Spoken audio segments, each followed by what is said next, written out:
Well, how long is the trip from Austin to here by plane? I think it's about 8 or 9 hours. Okay, so you're fresh like in the first morning. Yeah, exactly. So first question is about demography, and I spoke with you in the past about that, and I think it's very important for you, and you pointed on that a lot of your discussion and your purpose. Is it? Yeah, I think I really want to emphasize that it's important to have children and to create the new generation. And as simple as it sounds, if people do not have children, there is no new generation. So I very, very much strongly recommend that, I'm very much in favor of humanity expanding and creating a bright and exciting future for the world. And, but fundamental to the furtherance of human civilization is having humans. As simple and basic as that sounds, every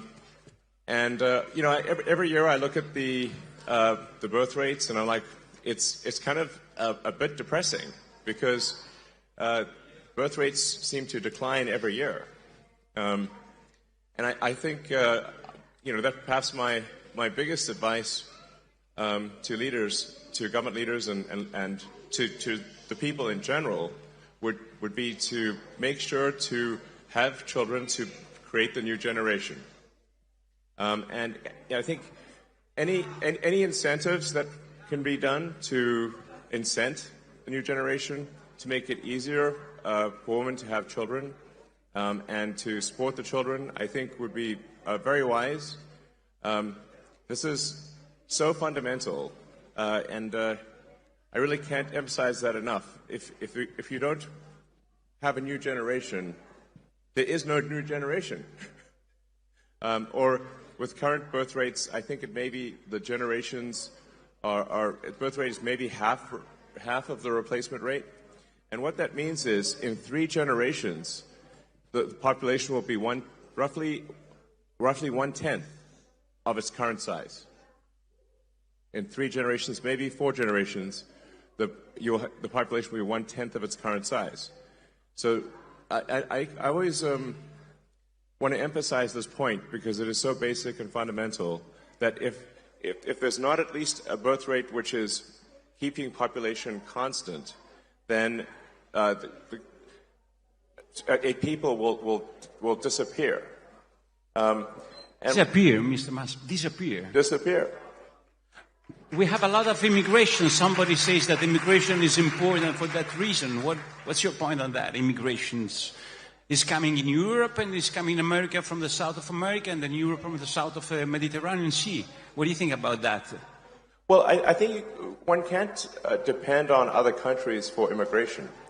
And in fact, if you look at, say, the population worldwide, and this is almost everywhere in the world, and it seems to be a function of how once a country industrializes, once a country urbanizes, the population immediately starts to decline. So one could say, for example, like China could not possibly solve its population with immigration because China is currently tracking to be maybe lose 40% of its population every generation. That would be 700 million, 800 million people, or 700 million people. It's a lot, basically. You'd have to have the entire United States immigrate there twice every generation to simply maintain numbers, just for China. So immigration, there simply aren't enough numbers in immigration. And I think there is value to a culture, and we don't want cultures. We don't want Japan to disappear. We don't want Italy as a culture to disappear. We don't want France as a culture to disappear. I think we have to maintain the sort of reasonable cultural identity of the various countries, or they simply will not be those countries. Italy is the people of Italy. The buildings are there, but really, what is Italy? Italy is the people of Italy. Yeah.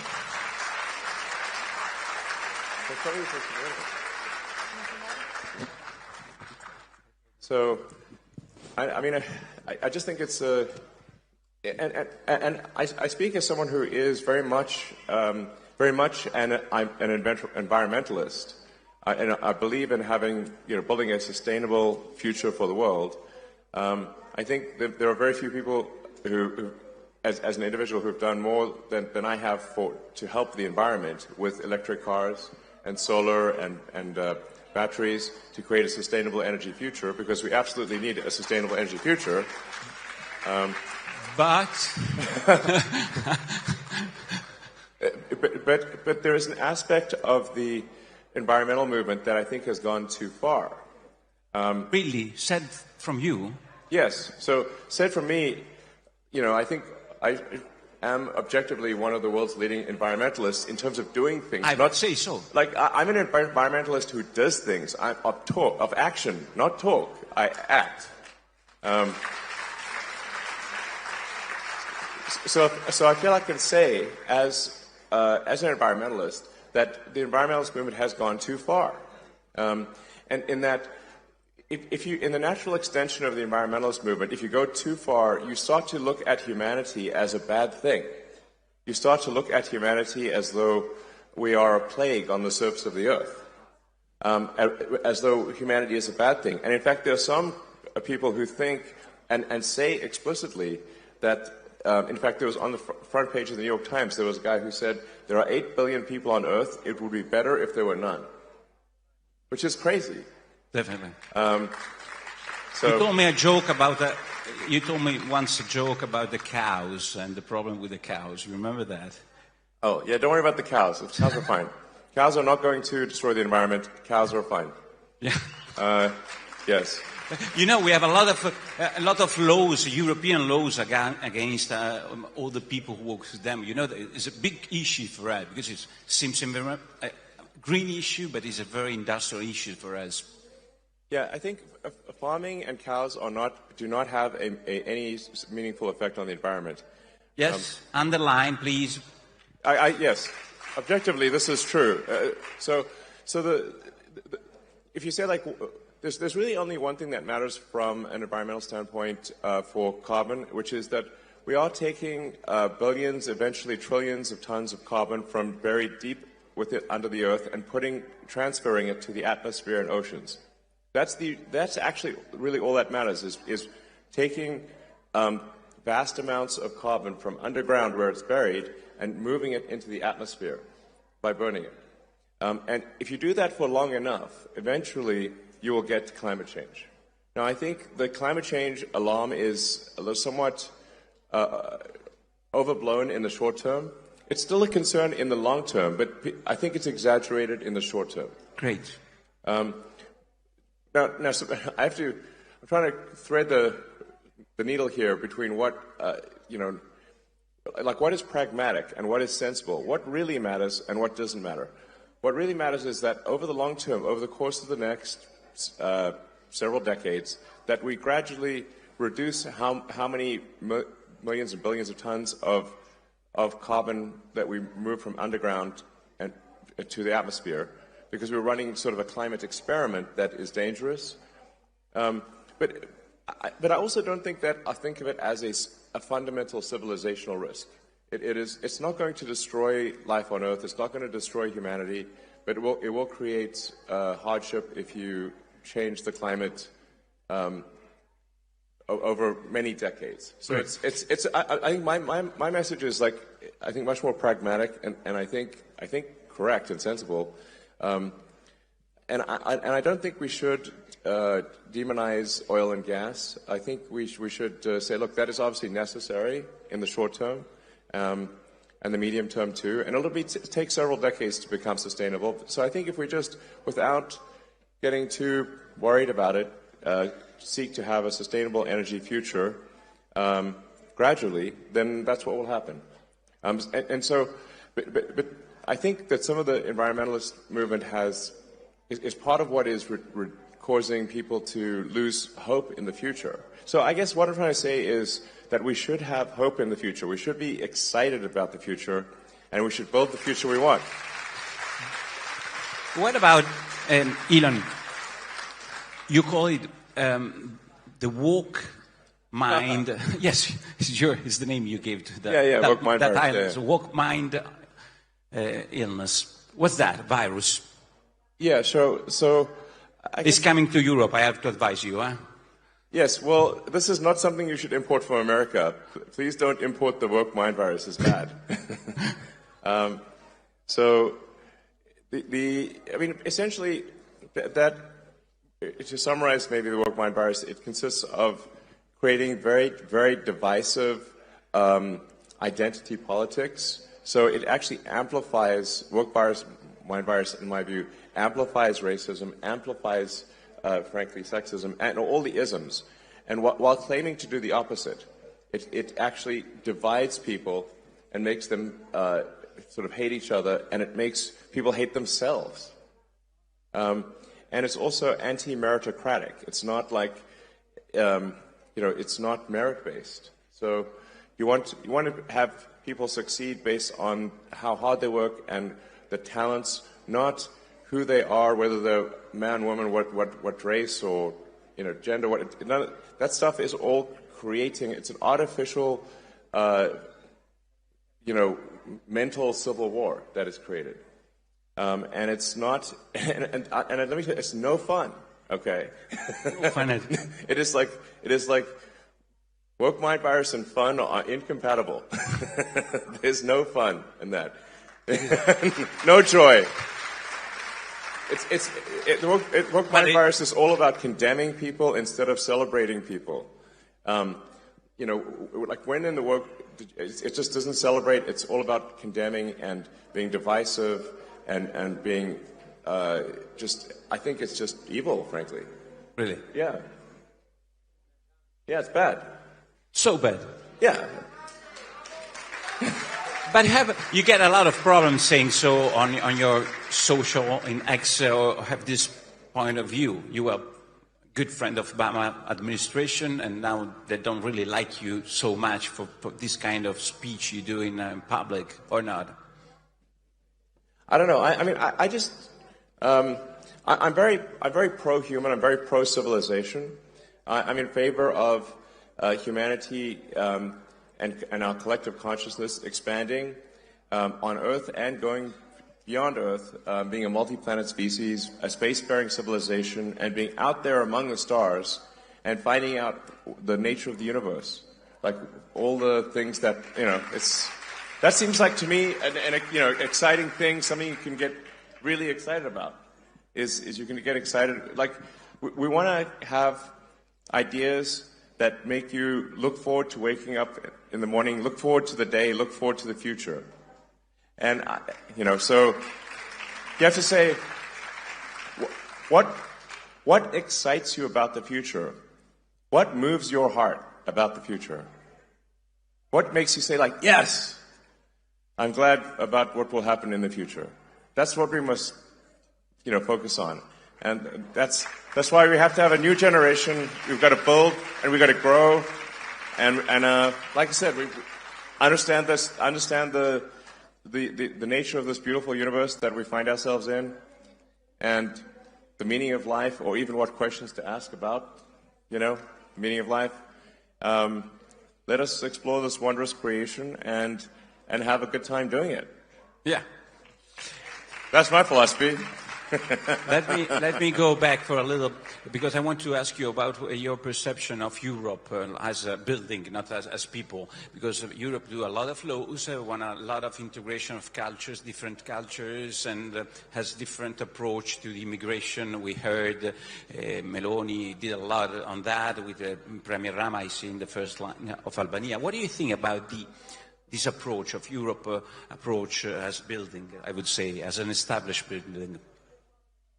Well, I should say, to be clear, on immigration overall, I'm very much in favor of legal immigration. I think that generally, I think one should welcome to a country anyone who is willing to work hard and is honest, has high integrity, and will add to any given country. If somebody is an asset to the country, why not have them join? That's obviously a great thing to do.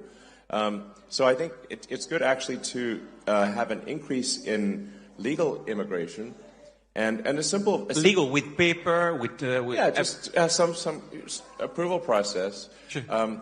But with the simple requirement that, look, if somebody is going to add to a country, like just really hardworking and high integrity, let them in. I think that's great. But if it's illegal immigration and there's no filter, well, how do you know who's coming in? You don't know. So you have to have some, basis for saying somebody should come in or not come in. And my argument is like, it should be a very simple basis. Will they add to the country? Will they be a productive part of the economy? And do they admire the culture? Do they want to join because of the culture?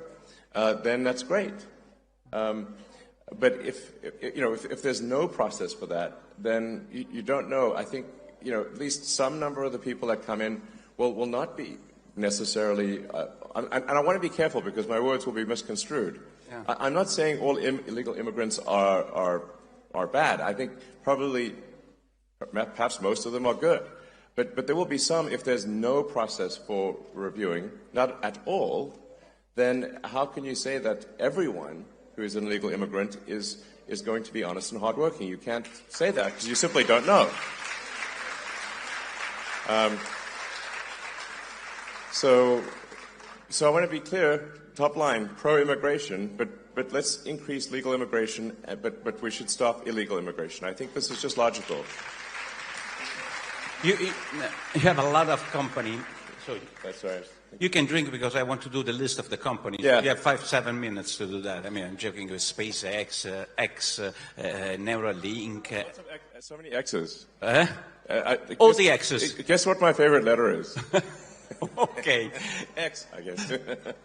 It's a good place to invest. Italy, and it's a good place to invest some of, not your money, but some investment from your company, of the American companies, of the, I would say, competitive companies in this place. What's your opinion? No, I think Italy is an incredible country, incredible culture. I love visiting. I love the Italian people. I think you guys are amazing. It's like, so, Italia. So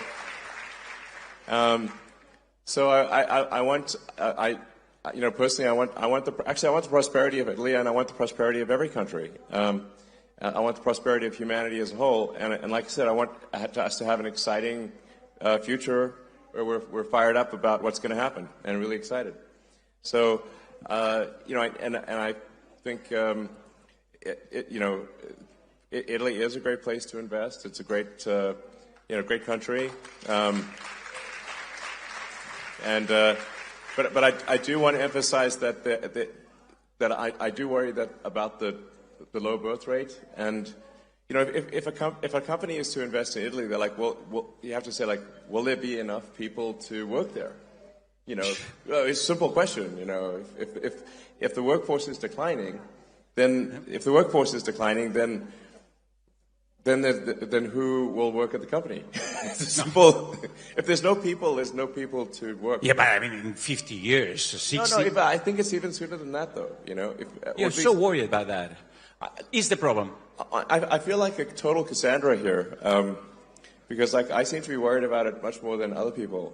But there just needs to be people. If you don't make a new generation of people, there is no new generation of people. So that's it. I know I'm being repetitive here, but I'm just trying to state facts, So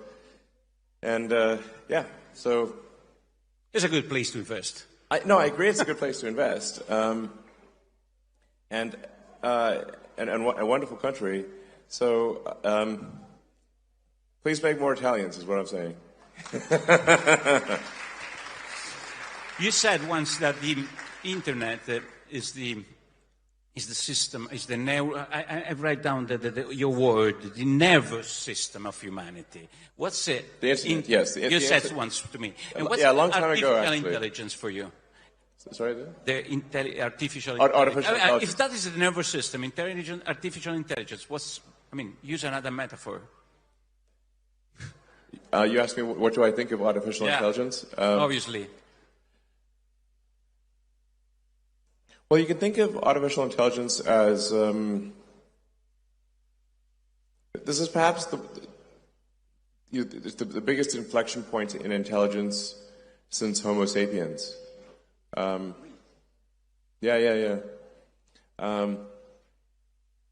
Artificial intelligence will be essentially a sort of a new species, or is a new species. So I think one of the biggest challenges, if I look at, say, civilizational risk, the risk to the future of humanity, birth rate is one of them. If we just don't have kids and dwindle away, that's one which I've talked a lot about.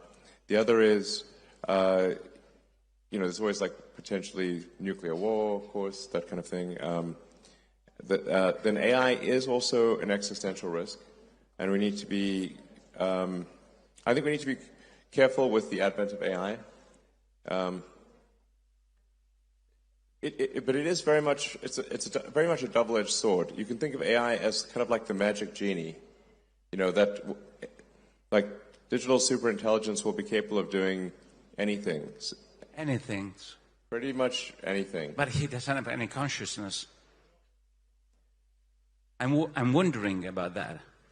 I mean, there is a whole question of like, what is consciousness? In fact, so here's like, I've thought a lot about what is consciousness and where does consciousness arise. To say like, because I think in terms of physics, and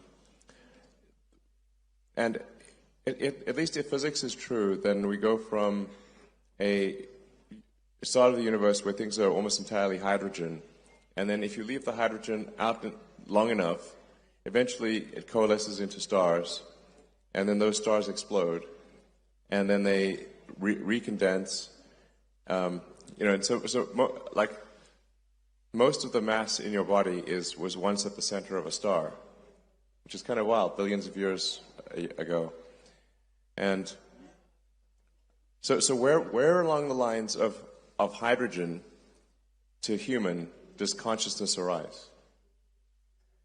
You get very serious when you speak about that, huh? Yeah, no, it's a real question. If you leave hydrogen out in the sun long enough, it starts talking to itself.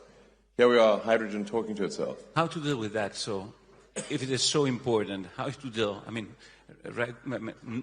laws, personal behavior. How to deal with that artificial intelligence? This is a process. I mean, I think we need to keep a close eye on artificial intelligence.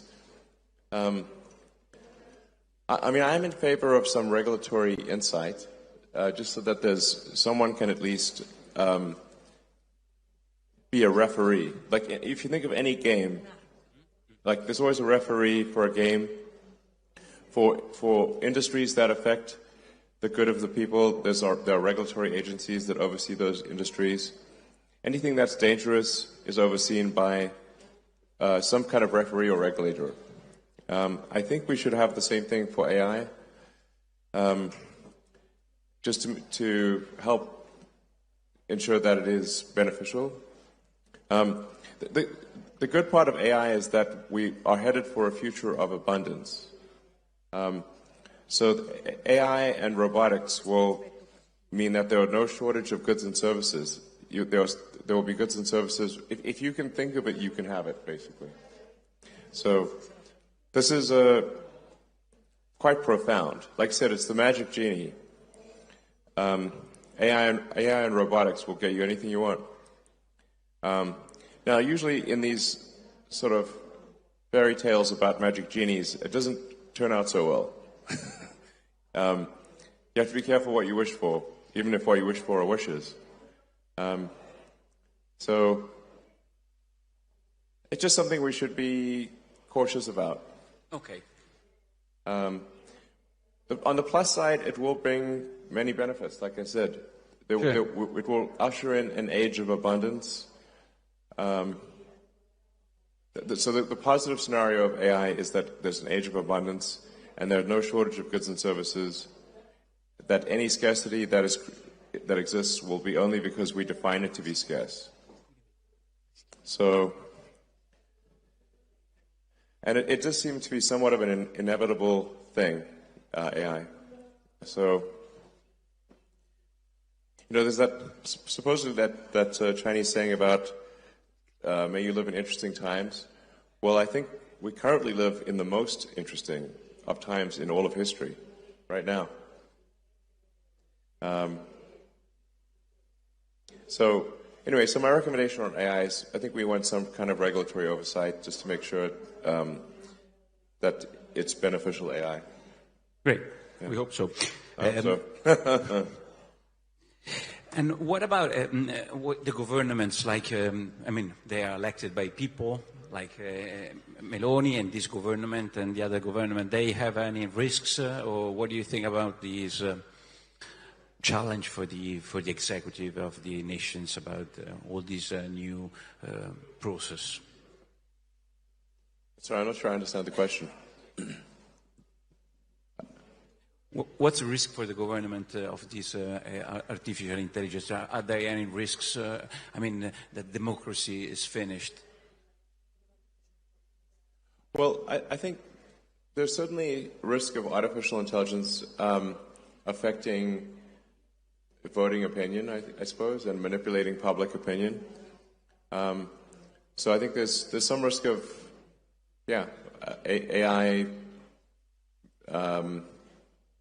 manipulating the public. I think there's some risk of that. Okay.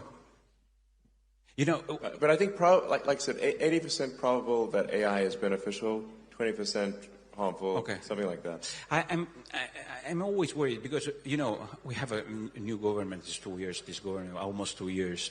And we have a Europe, for us, is our artificial intelligence. It seems like artificial intelligence, but it's not very intelligent sometimes, Europe.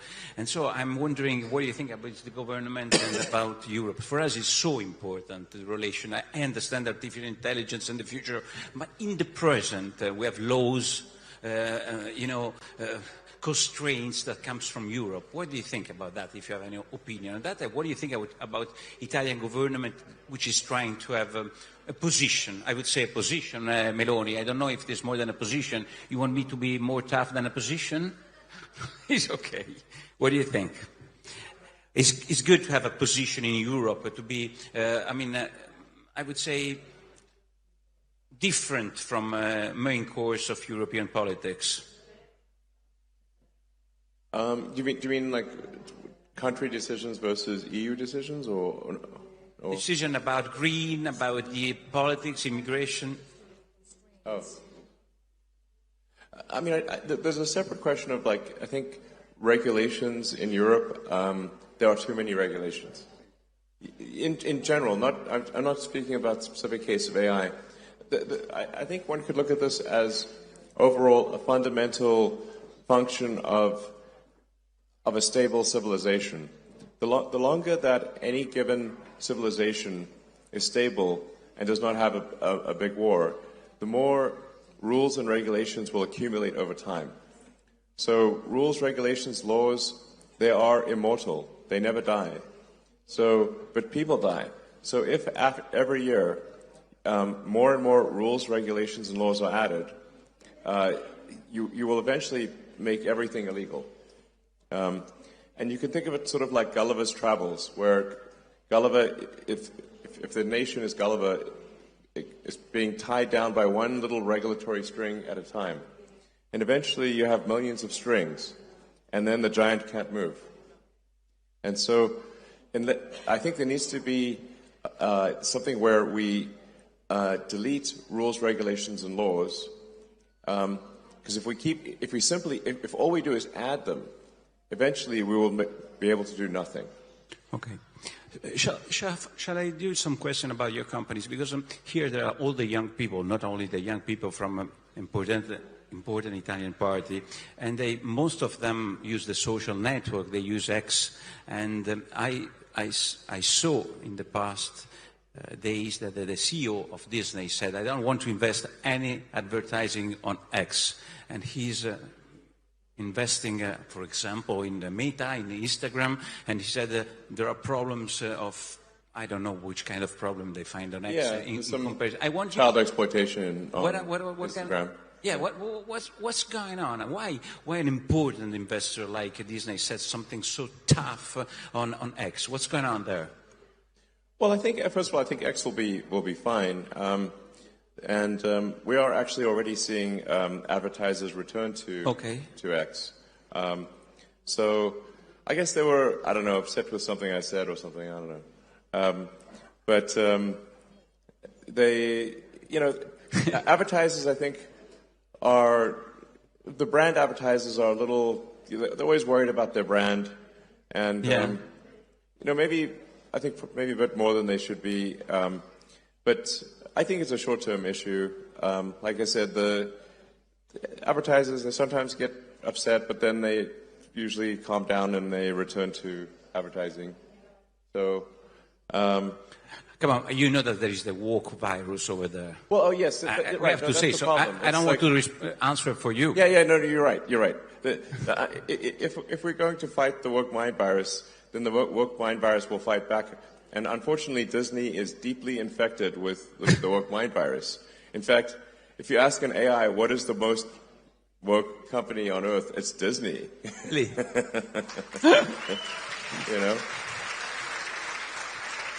But and you have to say, I think they should be asking themselves, what would Walt Disney think of Disney today? I think he's turning in his grave. I think he's not happy. Sure. If the namesake of the company is not happy, that's probably a bad sign, Because Walt Disney, what did he care about? He cared about bringing joy to people's lives. He making wonderful things that children and families could enjoy. He created some of the coolest,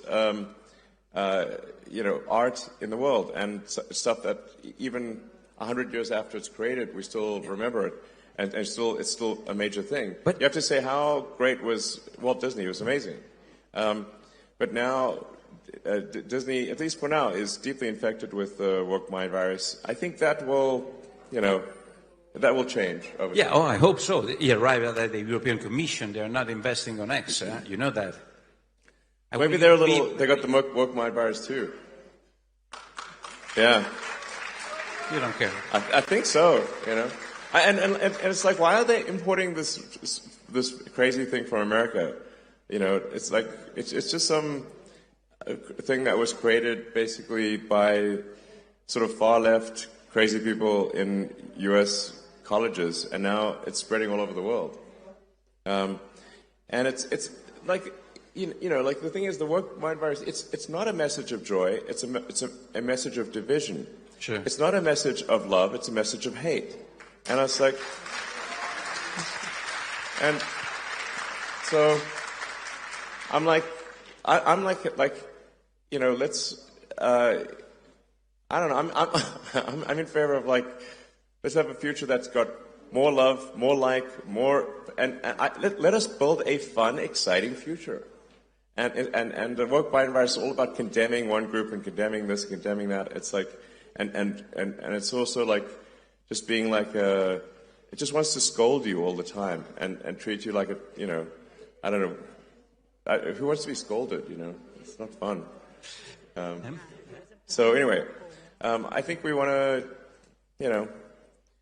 have I guess at its heart, my concern is that the woke mind virus is anti-civilizational. End of civilization. Anti-civilization. I think civilization, sure. But if it represents a cost for your company, you have a trade-off between the cost of your position and the cost for the company. What's your choice? And how much is important in your behavior, the free speech standing? That's the question. I do think free speech is incredibly important, because if people cannot speak their minds, and then we won't have a democracy. Democracy is the foundation of democracy is freedom of speech. So. But also saying something.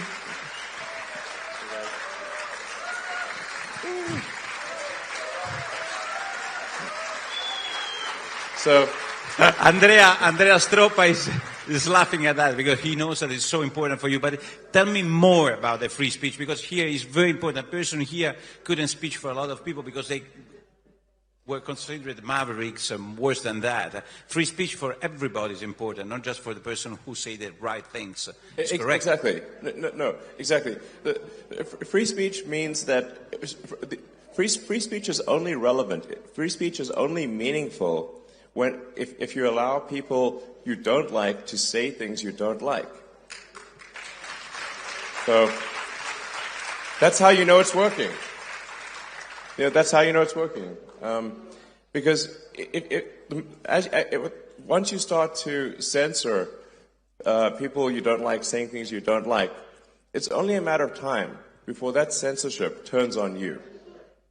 Eventually, you live by the sword, die by the sword. Live by censorship, die by censorship. Giovanni, ho ancora 5 minuti? Come funziona? No.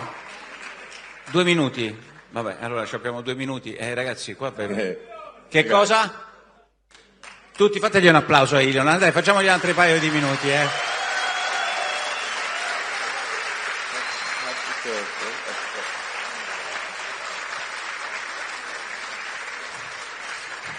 Elon, why? Allora, you spoke about free speech. You bought Twitter for the free speech.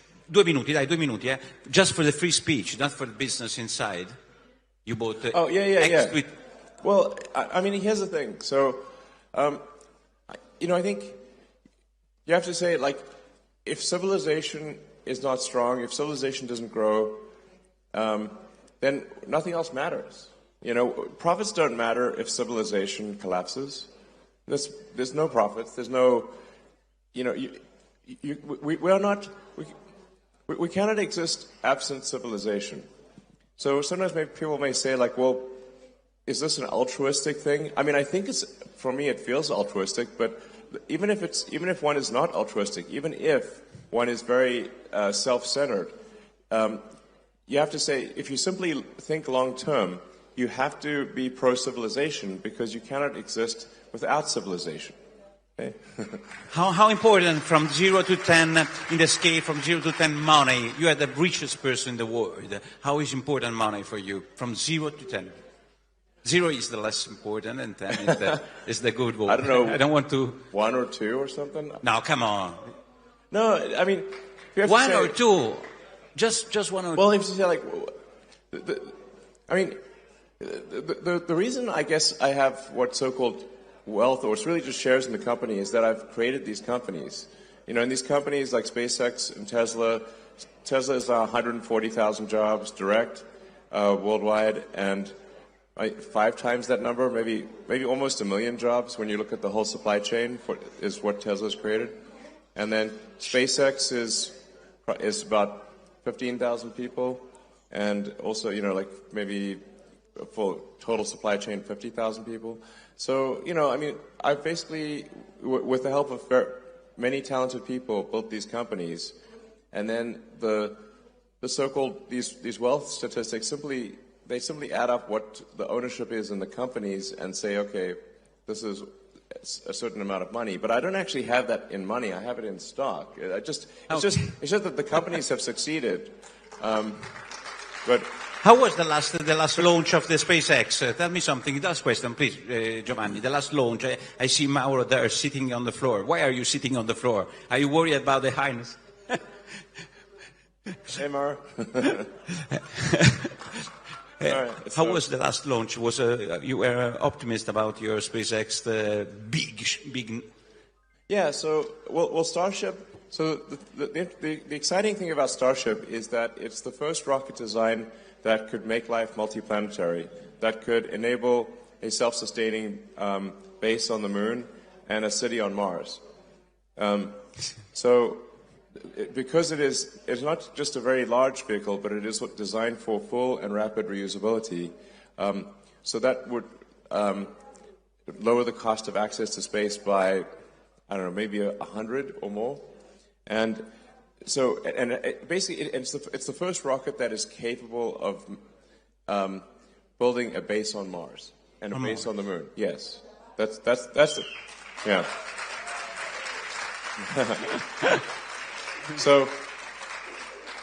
There's the great Italian physicist Enrico Fermi.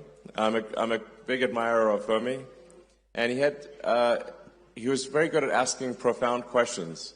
And one of his questions, which is called the Fermi paradox, is where are the aliens? And one of the explanations is that, and perhaps I think the one that I think appears to be most accurate, is that consciousness is extremely rare. That people often ask me, do I know about aliens or something like that? Yeah. I get asked that a lot. And the crazy thing is that I've seen no evidence of aliens whatsoever. This means that I think most likely, at least in this part of the galaxy, we are the only consciousness that exists. And so you can think of human consciousness really as like a tiny candle in a vast darkness. And we must do everything we can to ensure that the candle does not go out. Yes. Great. We can finish with that. Elon. Yeah. Okay. We can finish with this. Oh, and so it's worth reading about the Fermi paradox, and because people have thought very hard about this, because one of the things is like, well, maybe there are these great filters, and these civilizations don't pass these filters. One of the filters is, do we become a multi-planet species or not? If we do not become a multi-planet species, then eventually, at some point, something will happen to the planet. Either it will be man-made, or it will be something natural, like a meteor, like whatever killed the dinosaurs, for example. So, and then eventually the sun will actually expand and will destroy all life on Earth. So if one cares about life on Earth at all, we should care about becoming a multi-planet species and eventually going out there and becoming a multi-stellar species and having many star systems. We want the exciting parts of science fiction to not be fiction forever. We want to make them real. And, yeah. Great. So. Thank you.